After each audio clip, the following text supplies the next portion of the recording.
Here in Maryland, many of our neighbors directly feeling some of the impacts of these cuts when it comes to the federal level. The recent layoffs were addressed by Governor Moore earlier today in Annapolis, where he addressed a joint meeting with the House Ways and Means and Appropriations Committee. Take a listen. The budget proposal that I introduced on January 15th came 5 days before Donald Trump's inauguration, and the world has changed significantly in just 6 weeks. And our final state budget for this year needs to reflect that harsh reality.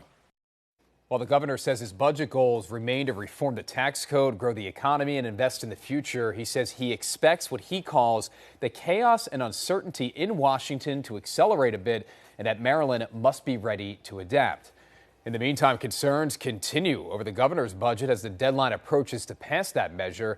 Today, members of the Maryland Chamber of Commerce held an emergency press conference echoing some of their concerns. The chamber spoke about the impact, calling on legislatures to reject plans in the proposal that they say will negatively impact businesses. WJZ is live at 7. Kelsey Kushner has the back and forth on this. Kelsey, good evening. Well, good evening to you both, Nikki and Rick. Well, Governor Wes Moore did say in that hearing that he does want Maryland to be a place where businesses can flourish, but business owners say they believe his plan will actually hurt them, not help them.